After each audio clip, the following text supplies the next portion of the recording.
Finally got the lights up. Looking good, looking great. Yeah, man.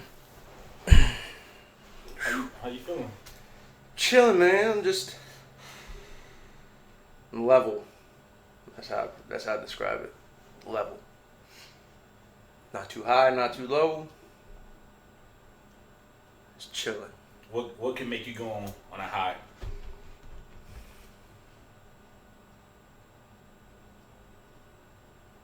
When I accomplish something like big, Mm-hmm. like I accomplish something. Yeah, that's typically what does it for me. Accomplishing something that I've been working towards for like a long time.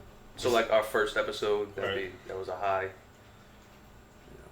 So besides the success of this podcast, what goals do you have for yourself?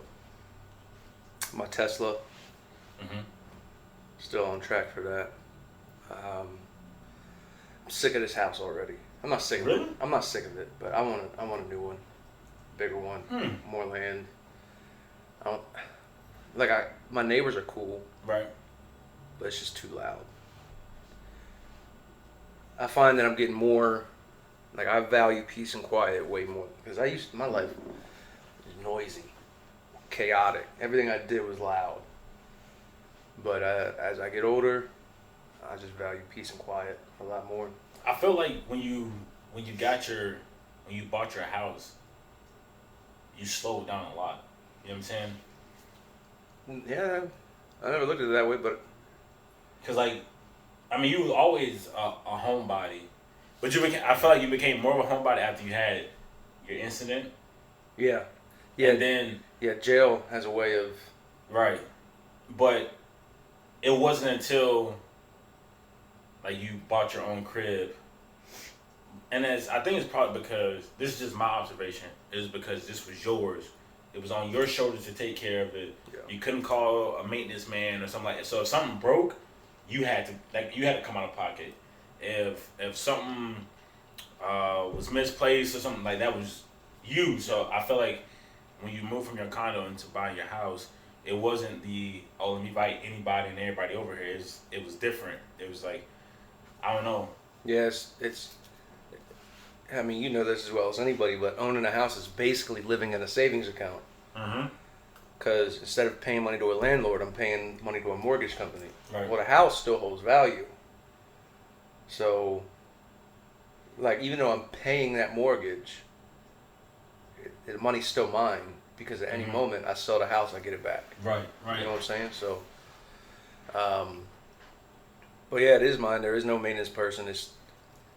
And it's weird because like I say peace and quiet, and I mean it, and I love it, and I value it.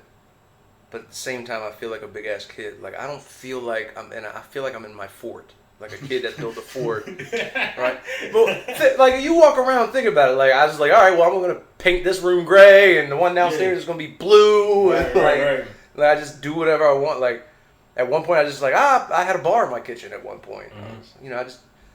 I want a new bedroom set. I paint my bedroom purple. Like my bedroom's purple. Yeah, like, I remember when you did that. I was like, bro, what is? So it feels like it's a big ass blanket fort that just costs a lot of money. Yeah. But So if you bought a new house, what would it be? where would it be, or what would it be? Where would it be? Location isn't that big of a deal to me. Like where it falls on the map. Mm-hmm. It's just what's around it. So I like this spot because I'm 15 minutes from everything. Mm-hmm. Anything you can think of. Malls, movie theaters, restaurants, anything you can think of, right. I'm 15 minutes from it. I'm also an $8 Uber from 5 different strip clubs here. I remember that was a big point that you were pointing out to me when you first moved into the house. Yeah, because I went out and I was like, well, when I first got here, I went out. I moved all my shit in, and I went out and I was like, what bars are around here?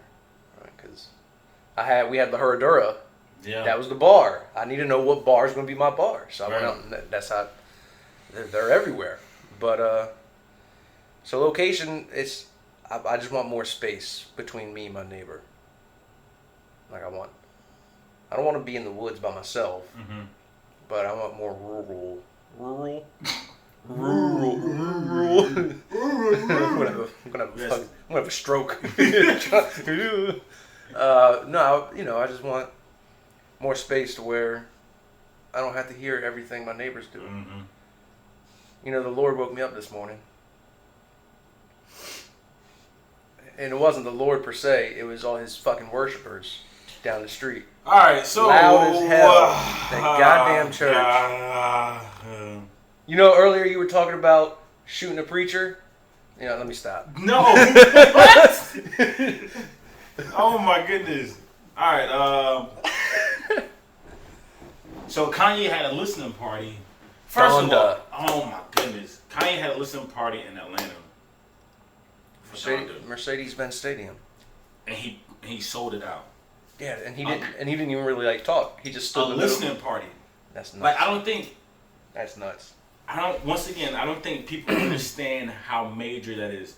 He sold out an entire stadium of 71,000 people to listen to his album. Not see him perform, not to see him and other people perform, not to hear him speak, not, for a game. To sit and listen. That in itself is amazing to me. Yeah, that's dope. That's crazy. That's fire. That's like Drake been renting out stadiums to take his little Instagram hoes too. What? So he been renting out stadiums and just having dinner in a stadium. He bought a whole stadium out and have a little table on the sideline and chefs and shit bring him and his date food. That's crazy. That's how you know you got too much money. But anyway, have you seen his plane? Yes, amazing. Well, I don't like how it's designed. It's designed like something in the 70s. I don't care. Is it a 757? Mm-hmm. Big as fuck. And that bitch like Tiffany blue. That's crazy. So back to the Donda. Donda. So he has a listening party. Doesn't say anything. Just walks around with a mask on. And so at first I was confused of why he chose Atlanta. Well, first, Donda is his mother. Mm-hmm. And he did it in Atlanta because it was like his coming back home type of thing. Because that's where, I think he was born. He was actually born in Atlanta, but he grew up in Chicago. And that's where his mom kind of started her career and kind of became into herself. So that's why he had it in Atlanta. So I thought that was dope. And the point of him not saying anything and just not having anything on the field was so everybody focused on the music and how the music made them feel, which is just another testament of the brilliant mind of Kanye, or the brilliant minds around him. Because I mean that's not something that you just put together by yourself. That's something that it takes a team. And I thought that was dope, dude. Yeah, I thought it was dope. I only heard the clip of Hove's verse. I haven't heard any clips. I heard the clip of Hove's verse on his song, and he hinted to Watch the Throne 2. That'd be crazy. Yeah. I think it'd be a lot different than the first one, just because I think they're in two different headspaces now. Yeah. But I still think it'll be. I mean, I can't wait till he drops the album. Everybody's. I kept seeing, August 6th.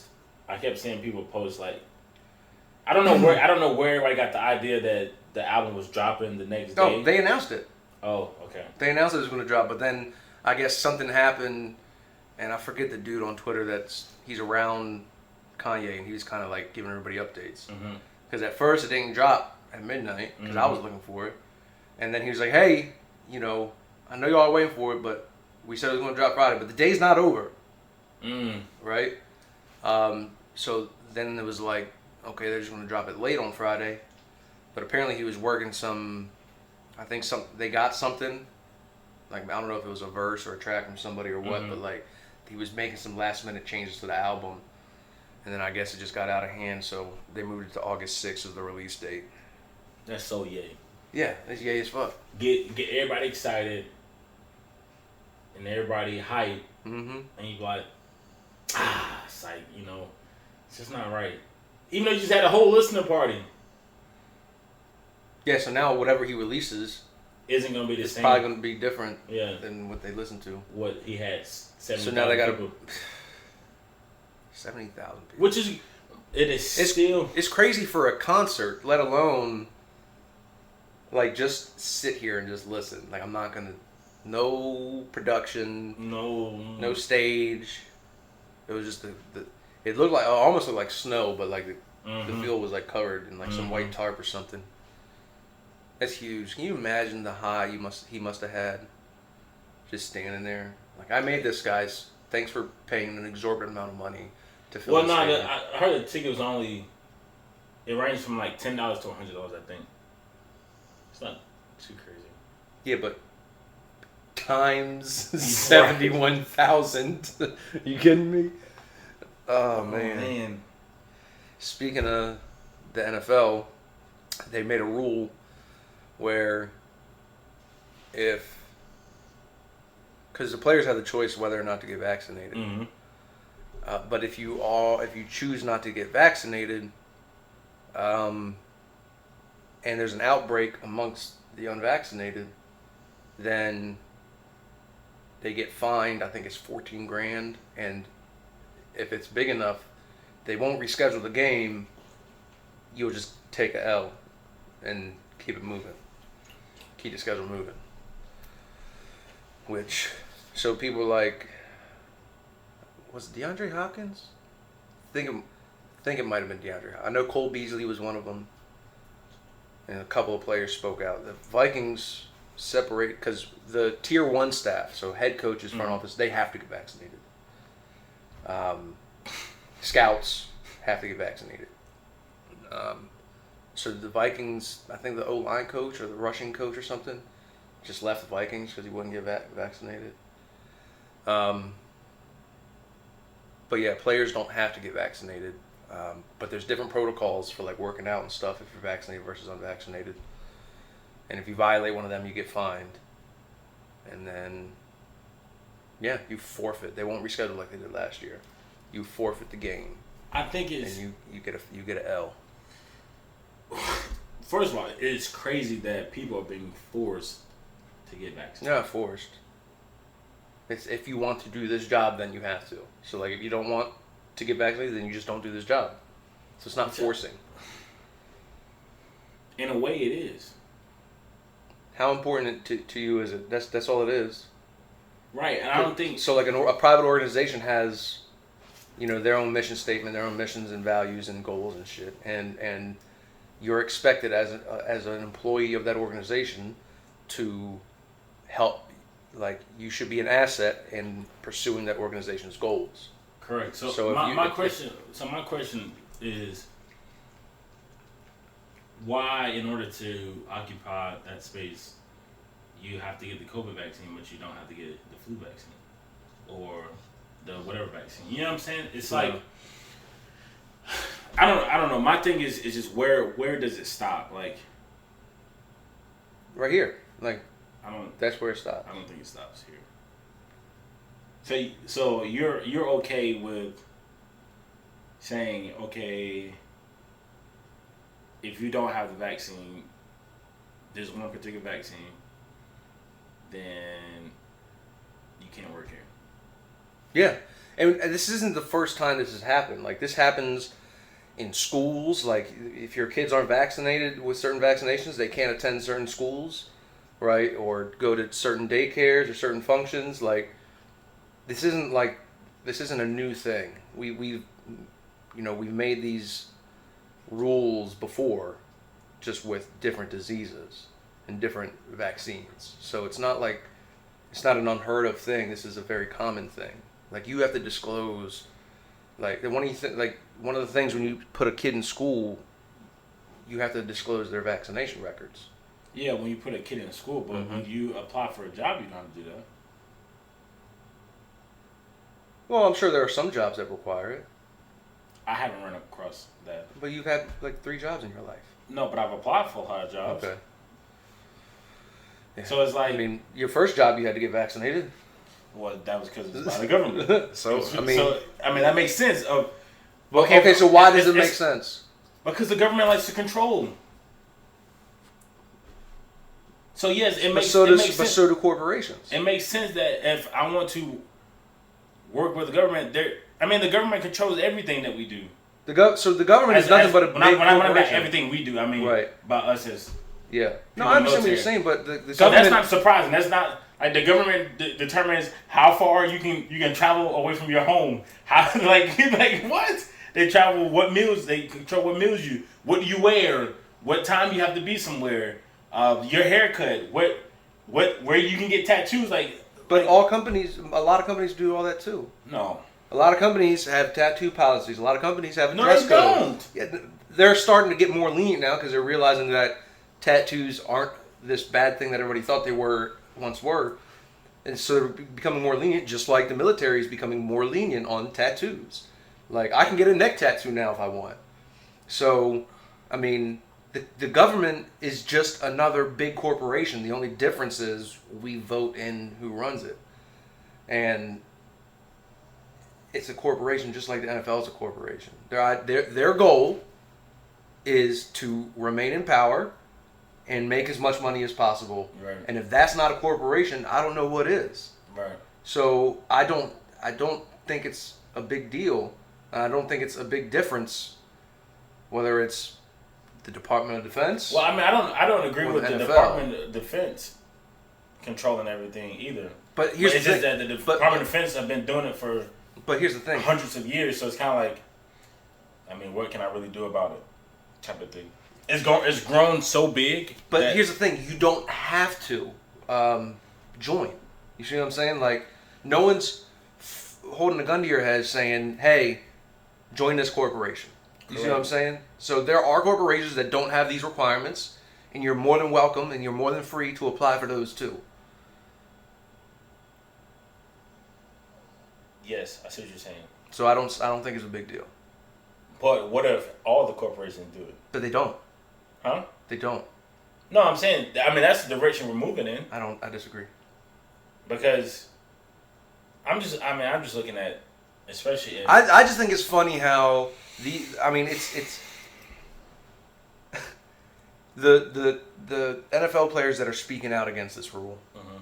You know, they're saying I'm being forced to make a decision between putting something in my body and potentially letting down my teammates, failing my teammates. And Right. I never thought I'd be in this position. And I'm like, bro, you go out there and you risk CTE every day. You risk life and limb, your ACL. You shave, 10, 15 years off your life, especially if you're in like a high contact position. And the one thing the NFL does to protect you, that's where you... no, but it's not guaranteed to protect you. No, it's a 99% efficacy. So it's...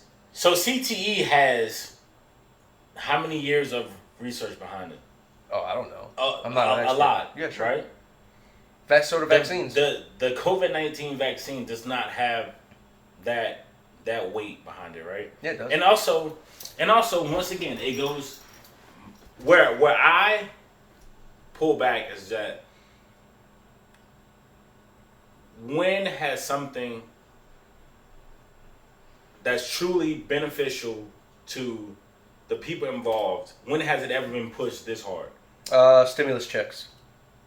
No, stimulus checks, it wasn't pushed. It was like, all right, if you don't do your tax stuff right, then you ain't getting it.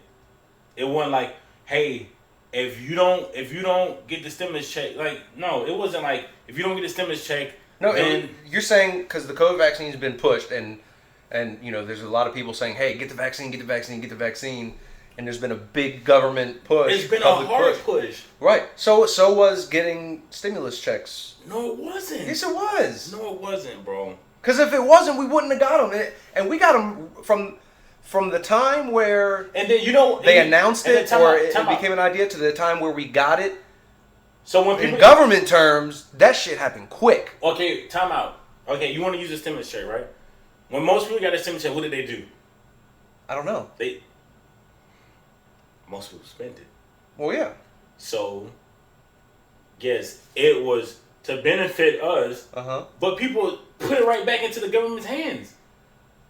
So it's like, Duh. That's how economy works with taxes. so that wasn't for the benefit of the people. That was the benefit of the government. They got back the money that they gave us. Not all of it. Most of it. And No. time out. No. You have to pay taxes. You have to pay tax on that stimulus check. No, you don't. No, you don't.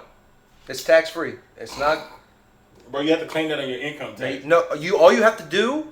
Yes, when you file your taxes, you have to say whether or not you got the stimulus check. But that's so if you didn't get it, they can give it to you with your tax return. Bro. Yes. And then on top of that, first of all, it was not a part of my taxable income when I filed my taxes. and you go back. First of all, what pot of money did the stimulus check come from? Taxes. Taxes. The fact that we even pay such a high percent of tax on something that you earned, you worked for, is first of all crazy to me. So Yeah, no, I'm with you on that. So one. if you want to start with that, We can talk about that. You're giving me some money that was mine in the. So I should be thankful to get something that was already mine. I'm not. That's not the question you asked. No, I'm just saying. If you want to dive deeper into it, we don't it need starts to with that. No, yes, we need. You should do. You can't just start on the layer and forget about everything in beneath it. It's not relevant. I answered. It is relevant. All I did was answer your question. It is relevant. What does the layers beneath it have to do with anything? All I'm saying is. So you try to use that the stimulus check was something that was solely for the people. No, it wasn't. Because it was something that already belonged to the people. I can't rob you. Of your car and then bring it back like, here, bro, I got you a car. Bitch, that's my car. Okay, it's not. That's ridiculous. If you've ever been a part of like a club where you pay dues, it's like this. That's all this is. That's not the now same. look, we can agree on taxes being too high and taxes being misused and not being managed well. And not going to the right thing. We could have a discussion about that, and we could probably agree on most things. Right. But with the economy in shambles, In shambles. when the economy was in shambles, and they pushed these stimulus checks out, you cannot show me one person and say, hey, if I give you $1,100. Will that be good for you? The answer is always yes. Yes. Okay, so just because it may have, in a roundabout way, also benefited the government, doesn't mean because the COVID vaccines also benefit the government. Because it allows the economy to get back to normal. And when the economy's back to normal, more people pay taxes. So, like, no matter, you can twist ask what if all you want. I think if you look at it from a simplistic mind, then yes. Okay, they gave me $1,100, but I'm not a simplistic thinker. You aren't a simplistic thinker. So it's like you're giving me $1,100 that was mine to start with. So I'm not going to be thankful for that. I'm not saying you should be thankful. It's a good thing, though. Anytime you get more money, it's a good thing. It was already yours. Okay, then so you can't just. So then why did you wait for the check to spend it? You can't void. So then why didn't you? So then why didn't you spend it? That does not take. It wasn't. It wasn't yours. The point. You voluntarily gave it to the government. What is your other choice? Wesley Snipes. You see what I'm saying? Like you can put all these tinfoil hats on all you want, but like the sometimes the simplest answer is the right answer, and you're trying to make things more than what they are. No, I'm calling a space. It's not yours. It's not your money. Yes, it was. It was at one point, and then you voluntarily gave it to the government. You don't have any other choice. It's either give it up to the government or move somewhere else. Yeah. So sounds like choices. Okay. Yeah, you're right. Like if it bothers you that much, there's an option. You're right. You see what I'm saying? Right. So just if it was your money, then why did you have to wait for the check to spend it? You had to wait for the check to spend it because it wasn't your money anymore. And then it was, again, once they gave you the check. And that's something that the government pushed heavy that benefited the people. Anytime you give, especially poor people, anytime you give them money, it's a good thing for them. So that's why you give $20 to the homeless guy when you drive by him, right? I don't give the homeless guy anything. Okay, well we can pull up the footage from the last time we talked about giving homeless money. You were saying no. I said I over tip at restaurants. Yep. You also talked about giving a homeless guy. No, I don't. I'll pull up the episode after this. Do the little side window. Yeah. But I don't. Yeah, it's right here. Now I got more editing to do. Great. Yeah, but I don't remember saying that. Well, you definitely did. But Sure. Are some of the homeless people going to misuse it and just go buy cigarettes or score? That's not even the point of what we're talking about. Yeah. The government did that. The point that we're talking about is I don't think if something is so good for someone, right, I don't think they should be forced. And it's not, and you can argue whether, but you're given a choice. You're really not, in a way. It's kind of like when your parents say, hey, you can eat your vegetable or I can beat the shit out of you. It's the same thing, bro. And you can say, well, you have the choice or not. Bro, no, you're kind of forced. Your back is pushed against the wall. It's like if you want to continue to do the things that you love, then you got to give into what we say. And I think that's messed up. If it's so good for the people, let the people decide whether they want to or not. Like, don't put these. So then should murder be a crime? I think it depends on the situation. No. So murder being defined as killing an innocent human being who did nothing to you, should that be a crime? Yes. Why? If it's so good, why do they got to force it on us with crime and law and consequences? If not murdering is a net good, why do we need to make it a law? That's subjective. It depends on who. One person. I think, me personally. Once again, this goes back to. I think that it should be a crime, but that doesn't make it right or wrong. It depends on who you ask. One person you might ask, yeah, I should better kill whoever I want to kill. And you think that person's opinion holds just as much weight as yours? Yes. That is absurd. Because who am I? It's not about you specifically. It's about the human race as a whole. So you're saying just because? So what do you mean? Just the human race as a whole? What do you mean? Okay, so no matter what species you look at, whether it's humans, apes, fish, whatever, right? The number one goal of that species is to prolong the life of the species. Okay, so time out. So someone's reasoning behind going around and killing people is to prolong the species. I'm getting rid of people that are going to hurt the species. That could be their point.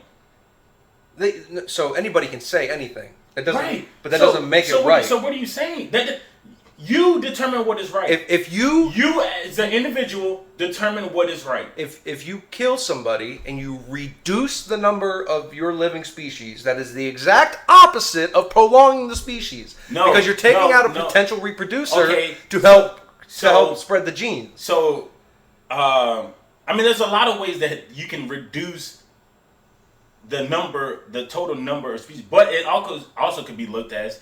See, me, I'm a person. I look at all angles, right? So if you take this one person out, it could potentially keep them from taking out 10 people, or diminishing 10 people, or having 10 offspring that are just as effed up as them or more effed up.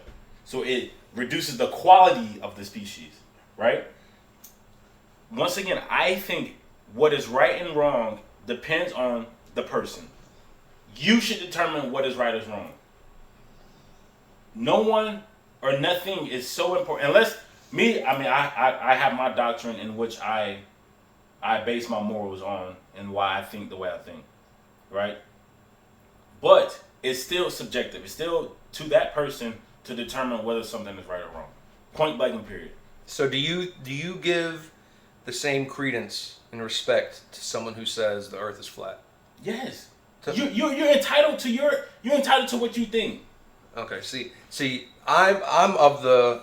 I do not. So someone who's advocating for something that you know to be demonstrably false, you think that that's just as valuable. You think that the demonstrably false position is just as valuable as the demonstrably correct position. You're entitled to say what you want to say. I agree with that. You can whether say I believe it. Whether I believe it or not, that's on me. I'm not saying that you shouldn't be able to say it. Mm-hmm. Of course you should be able to say it, no matter how wrong you are. I'm saying, do they both have the same value? Not in my eyes, no. Okay then. But that's me determining that. That's what I'm saying. It's still left up to me to determine whether I want their opinion. I think you underestimate how much humans have generally cooperated to get to the point that we're at right now.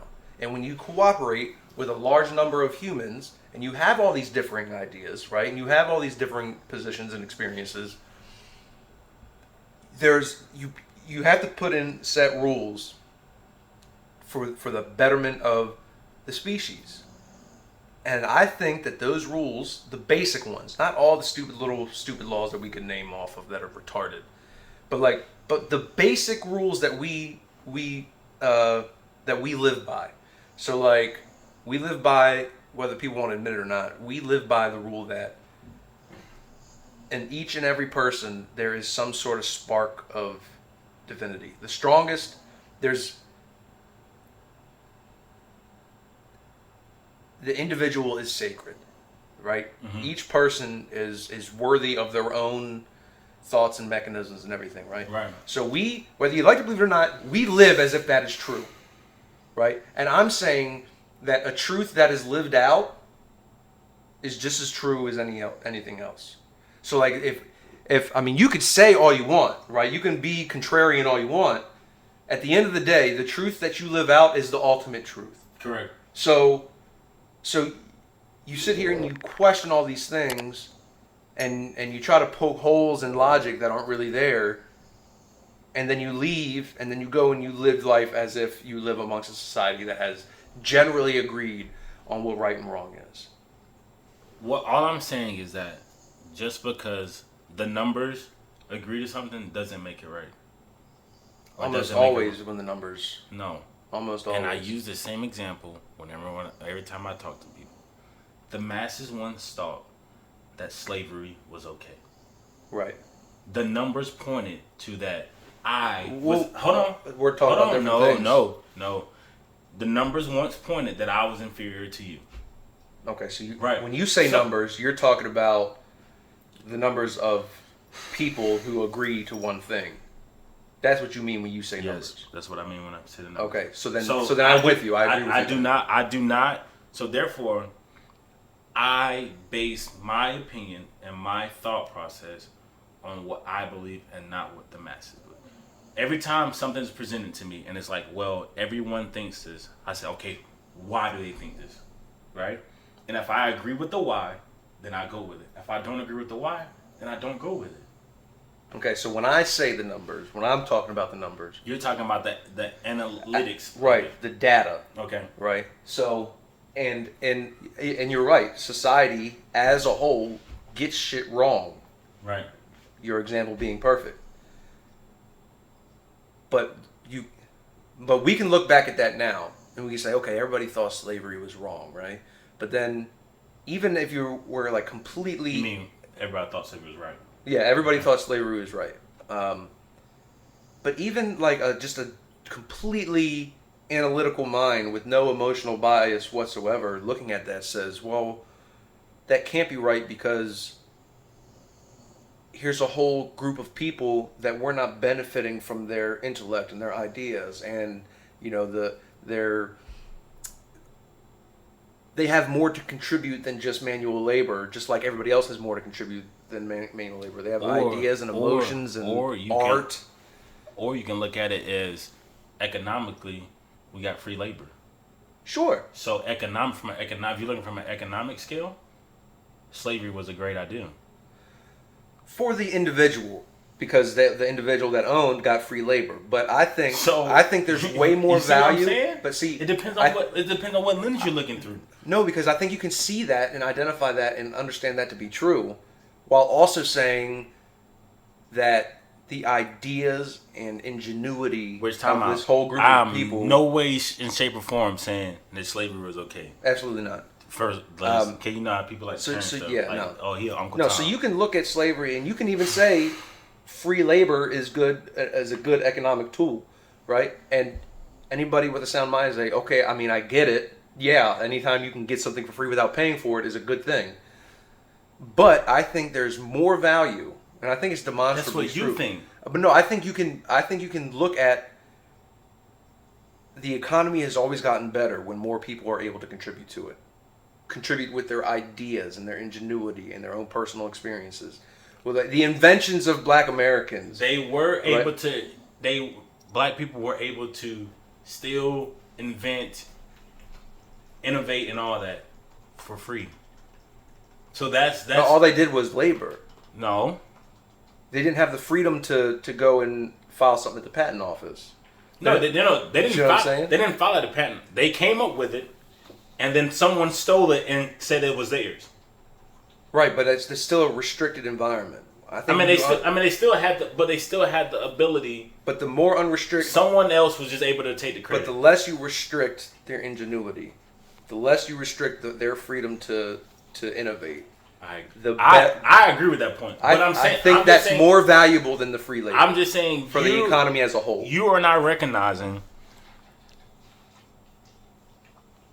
that someone else has an opinion, and and it depends on which side that you're looking at it from, will determine which one you feel is right and which one is wrong. That's all I'm saying to you. It's almost like you're torn between the numbers and your own what you hold as true. Like, yes, I think a person, what they come up with as true means more than just following what I quote, not the analytics of things, but what the masses hold as true, right? There's some things that I hold as the truth based on the analytics, but it's sort of kind of gotten so with technology, it's gotten so outrageous that it's kind of hard to follow the analytics of things too, because the analytics are screwed. The analytics depends on where you're looking at the source. They are pushed in which to promote a agenda. So I still fall back on, okay, how do I feel about this situation? What do I think? And not about what does everyone else think, which I think everyone should do. I think everyone should gather a bunch of information from past experiences, current experiences, the analytics, and all to form their own opinion, and that's what they go off of. That's me. And I'm not the person, I'm not important enough, or nor do I think I'm important enough to tell you that however you got to your conclusion is wrong, however you came up with your opinion is wrong, because it is what it is. Yeah, so for me it's like, not all opinions are created equal. Because a lot of opinions are, right? Because there's things that are subjective. Right? My thing is, opinions about the objective, that's where I have issues. So like, not only do I not value the flat earther's opinion, not only do I not value it, that also leads me to devalue anything else that comes out of their mouths. Mm-hmm. Right? So, because you're making a statement about reality that is objectively false. Mm-hmm. And you're acting as if that opinion holds the same weight as the one that's objectively, and that's not true, because you don't get anywhere in life without truth. Mm-hmm. Right? You should always be pursuing what is true. Mm-hmm. And when you give the untrue value, you're hindering yourself. You're hindering yourself, your community, your species, whatever. Mm-hmm. Now, when we talk about climate change, then you can have opinions about climate change, right? Because you might think the best solution for climate change is this, and I'm like, I don't think that's a good idea. I think this is the best. And now we can have an educated argument and have differing opinions that hold similar value, right? So for me, I'm not torn between anything. I'm on what does the data say, right? Now, there's some places, like you said, that will take the data and they'll say, oh, so if I'm reading this way, what it means is X, Y, Z. And then another publication can do the same thing, mm-hmm. and push the opposite. I'm not talking about that. I'm talking about the actual publication from the labs, from the raw data before it gets to the opinion pieces. What does that say? So you don't think data and labs can be changed to push your agenda? Well, I mean, they could, but the second that gets discovered, they lose all their credibility and they can't publish no more. That's But- that's the but beautiful that's thing if, about. that's if it get discovered. That's the not beautiful always thing about discovered. that's the beautiful thing. Well then you can't talk about it because Yes, you can. so if it hasn't been discovered, then it hasn't been proven. And if it hasn't been proven, what are we talking about? No. So my point is, that's the beautiful thing about And- science is like it forces you to change. Like you go in with a hypothesis, you're like, I think this is true, right? So if I want this to be true, how does this experiment need to perform? Okay, so this is what I expect to see. And then you run the experiment, and the shit does not pan out the way you thought it did. So you publish your findings, you say, I was wrong, this is what I got. Still not enough to call it a truth yet, but this is where it's leaning. There's somebody else who's competitive sees that and says, I can run a better experiment. I can measure this phenomenon better, right?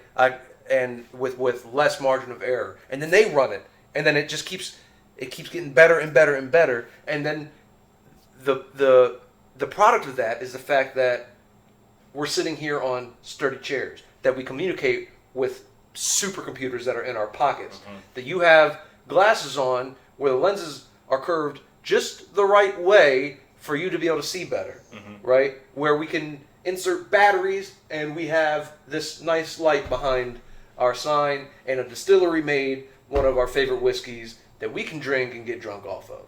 Like all of it, like everything you do and see and experience is thanks to science. And if it wasn't, and if it was all corrupt, nothing would work. Because you can't create. Because you could, if anything. So that's but that's the thing about science is if it is corrupt, because that does happen. Because it's at the end of the day, it's humans doing it. Right. But then it doesn't work because you can't create something off of bad data because it doesn't work. So if you create something using good data, it works. So to tie it all back to the vaccine, we don't have enough time to know whether it works or not. Why do you think you're qualified to say that? For me, I don't think we have enough time. Right, but what are you basing that off of? The knowledge of when we had this pandemic to the time in which we had a solution to the pandemic. So you think because the pandemic to the vaccine was roughly a year, you're saying, I don't think that's enough time. Based upon how have we not found a cure to cancer? Well, that's all very different How stuff. have we not found a cure for AIDS? How have we not found a cure to all these other issues that we've had for years, hundreds of years, but we found a cure, well, a solution to something that was supposedly the worst thing we've ever seen, and we found it in a year? No. To me, that is not convincing. Right, well, that's not what happened. To me, that is not convincing. I wouldn't be convinced by that either. So but that's not what happened. What happened? So the mRNA technology has been developed for a very long time, prior to any coronavirus outbreak. So we've had that information. All right, that's one thing. We've had that science for years and years and years prior to the COVID outbreak. That's number one. Number two, when COVID happened, you have all these fucking cases, right? When you have a pool of people that large, it's data rich. There's so much information for these scientific organizations, these epidemiologists to soak in and pull from and come up with ideas for. So then it's easy to look at a virus, and another thing is it's a virus. A virus is very different from bacteria. It's very different from cancer, right? It's very different from all these other things that you're talking about. And when they look at it and they say, okay, it's got these spike proteins. Well, we have this mRNA that can, so let's try that out and see if that works. And it did, to a staggering degree. So much so that only 1% of new COVID cases are people that were vaccinated. That's absurd. Like that right there shows you it works. So let's rewind. When it goes to these staggering numbers of cases that people have had, right? Amongst those, why were there a staggering numbers of false positives? Why was Look, there? there's a margin of error with everything. Why was I don't know. Why was there a staggering number of people that tested positive, but then went to go get tested for the antibodies, and they didn't have the antibodies? So it's like, were they positive? There's a lot of biodiversity between humans. So once again, sure there's like, why was there this rush to push the numbers, right, in the favor of creating a frantic stir up about the pandemic? Why were the numbers not carefully analyzed before they were pushed to the public? Okay, so here's the thing. You're in a statistics class, right? Yeah, I'm probably about to fail that damn class. So you don't say. No, but so here's the thing. It's super difficult to predict what any one person will do, right? You can't really predict what any one person will do. Right? It's so hard. There's so many variables that you got to consider, and chances are you'll never have access to all the variables that you need to consider the actions of one person. But it's very easy to predict what a group of people will do. We can say, this amount of, men and this amount of women will go into this career field. People on average grocery shop, whether it's once a week, twice a week. So I know that on average most people will go to the grocery store once every week, once every 2 weeks. But I can never go and say, I bet you're going to the grocery store tomorrow. I can't do that, right? Because with one person it's too specific. But on the grand scheme of things, it's super easy to predict. That's why we know that for a very long time, like, men are more aggressive than women on average. Now, yes, you can find a woman who's more aggressive than a man, and it's hard to make those predictors at the singular level. But we know that on average, men are more aggressive than women.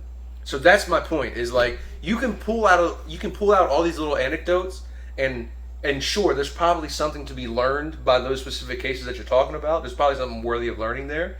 But when you're talking about a population-wide event, it's not important. It is important because as we talked about earlier, I'm a person of questions. If there's 100 cases, and out of those 100 cases, we found that 30 of those were false positives. How many more cases were that same thing happened, but it just wasn't caught? Right? How many times, if out of 100 cases, there's 40 cases where the person have the antibodies when they have shown that if you have the coronavirus, if you have been infected by the coronavirus, you now have the antibodies. And they got tested for the antibodies, they didn't have the antibodies. So how many more cases was that not true? That is my thing. I mean, when you're talking about small cases and millions of cases. For me, this thing does not have. I mean, and once again, it just goes back to the point of there's too big of a push for it. Like, yeah, it's so weird to me because like I'm not qualified to make that determination. I'm qualified to make that for myself. Up until now, anything that's been extremely good and in the best interest of the American people, there hasn't been this big of a push. How do you know you're using the right gas for your truck? How do you know that the gas that you use in your truck was treated properly and is good for your engine? But that's not my body. And I'm also a firm believer of that. Something doctored up in a lab can't fight against something that is biological. Well, it doesn't matter what you believe. It matters. It does matter what I believe when it has to do with my body. Look, if you want to go get if you, your mama, your cousin, all them want to go get the vaccine, get it. I don't care. I'm not getting it.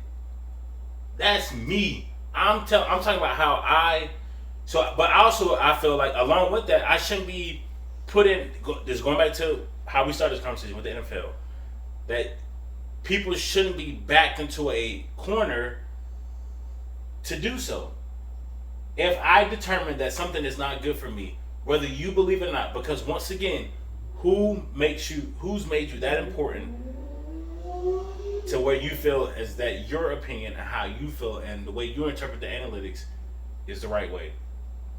That's all I'm saying. That's just reality. So like like we could sit here and we could have arguments over whether or not it's healthy to just take high doses of heroin all day, right? You know, you could say it's my body, my choice, and you'd be 100% right. But you don't get to say that because it's my body and because it's my choice, that means it's the correct thing. So, because no matter what you say or no matter what you believe, at the end of the day, daily high doses of heroin is not going to be good for you. It doesn't matter if you say it is or not. You see what I'm saying? So, like, yes, your body, your choice, and I think you should have the right to do that. All I'm saying is you don't get, just because it's your choice doesn't mean you get to pretend that reality doesn't apply to you. That's what I'm saying. Like, you can jump out of an airplane without a parachute, right? And, you know, doesn't matter what you say or what you believe, chances are you're going to break some bones when you land if you don't die. Like, it doesn't matter if you, just because you jump out the plane and say, this is healthy, I'm good, doesn't automatically mean that you're going to hit the ground and be fine. Just because. I agree, but I mean. And that's what you're doing. No, all I'm saying is that I'm not going to sit here and try to convince you or tell you that when you jump out of a plane that you're going to die. Jump out of the plane, I don't give a shit. See, that's what I'm saying. It's like what? Yes, you should have. It's your body, your choice. I agree with that. So past anything past that doesn't matter. Right. But here's my thing: is because I hold truth in reality in a very high regard. So yes, your body, your choice, and that's not my decision to make for you. It's your decision to make on your own. Or why do people feel the need to force someone to make a decision based upon their truth or their reality? So we're talking about two different things. You're talking about a personal truth, something that's true to you. No. I mean, that's what it all boils down to, is a personal truth. No. I'm talking about objective truth. That is like below 32 degrees Fahrenheit, water will, like regular old water, will freeze into ice cubes, right? You could say, okay, so whether it's objective or personal, why should someone be forced into believing a certain truth? If they don't want to believe it, they don't want to believe it. That's fine. But what I'm saying is, what are you saying? That's why you have the option to leave. Like, just because you are having a hard time grasping what reality is and what this means, I'm not going to force you to, but you're not going to hold back my organization. So you think the NFL's thinking is that if you're not vaccinated, you're holding back the organization? Absolutely. I think that if you're not vaccinated, you're holding back the organization. I mean, because you're putting yourself and other unvaccinated people at risk. So, like, how much money do you think it cost the NFL last year when we had COVID outbreaks? They were already losing money because no fans. They were already losing money because they had to put in place all these protocols and testing protocols and shit like that, right? So then, when a game would cancel or have to be rescheduled, how much money do you think that cost the NFL? Probably a lot of money. So, if I own an organization and the goal of my organization is to make money, look, I'm going to give you some options like the NFL's doing, but at the end of the day, my job is to make money, right? You can lead a horse to water, but you can't force it to drink. So why is the same energy not put towards the flu? Because the flu's nowhere near as deadly. Are you kidding me? Look, and this isn't an argument. We don't need to have this argument because the analytics, right? It's not. And there are massive pushes for people to get the flu vaccine every year. So like, I don't know what you're. How many people died from the flu in 2020?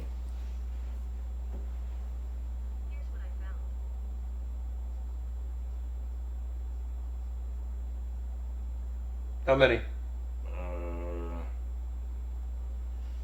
That's went below. CDC estimates that from October 2019, there have been 56,000 flu illnesses, 740,000 hospitalizations. So hold on, how is there 56,000? 56, my bad, 56 million Okay. flu illnesses. Okay. 740,000 were hospitalized and 62,000 flu deaths. Okay. So yeah, so not even close. How many people died from COVID-19?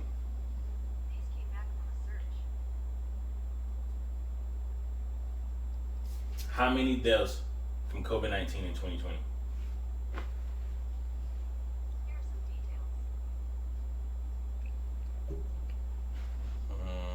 There's millions.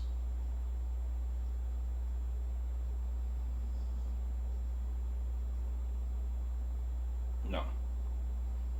There is 688,000 cases and 11,500 deaths. As of when? For what time period is that?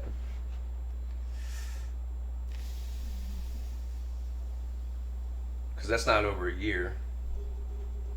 Because we just went half mast. The flags went half mast because they broke like the fifth. No, I take that back. So all regions, 34 million cases, 610,000 deaths. Right. In what time frame? I think this is a year, dude. I don't know. That's not a year. That's way less than that. That's like a couple months.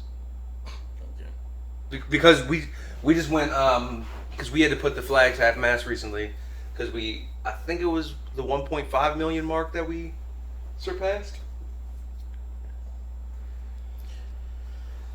Hey Google, how many people died in America from COVID-19 in 2020? Whatever. All right, we're gonna end the episode of that. Yeah, we can. Yeah, because that's just not true. That's my thing. Is that I'll end on yes, your body, your choice. Yes, you're entitled to your opinion. Yes, you're entitled to be right and you're entitled to be wrong.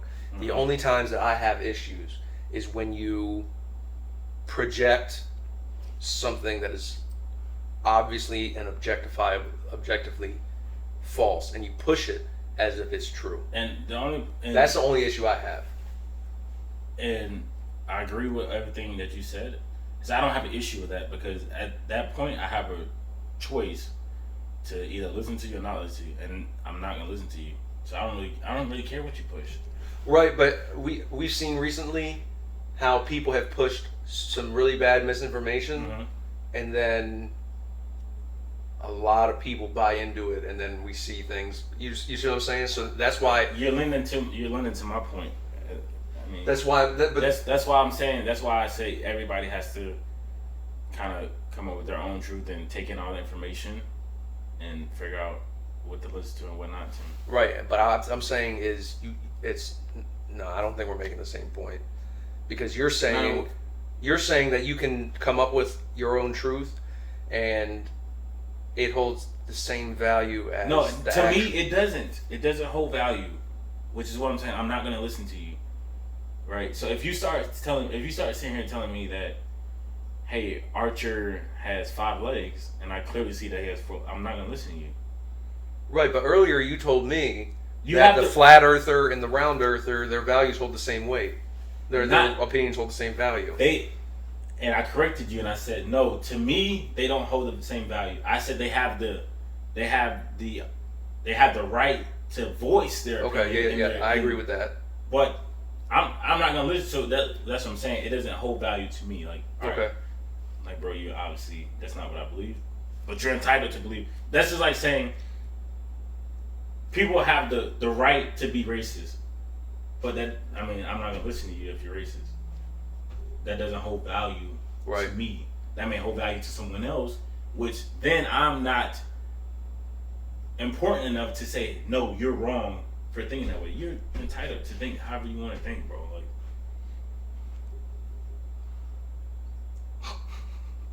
okay, so again, I agree with you on all of that. I hear everything you're saying. Exactly, I hear everything you're saying. I hear everything you're saying. The only time you're going to catch me speaking up is when you project your false truth into the world as like a real truth. Yeah. That's when I speak up, because no. Which you're entitled to. Yeah, you're entitled to. Yeah. keep your wrongness to yourself. Yeah, keep that shit. You might infect somebody else with it, Yeah. and I don't want to, and then no one's better off when that happens. But all right, well, that was productive. Was it? We'll see. I think it's productive. Hey, like, comment, subscribe, share. Let us know what you like. Let us know what you didn't like, and whatever you don't like, I really don't care. And send the link to someone random that doesn't know about us. Just send the link to somebody random. See what they think. Try to grow the channel a little bit. All right.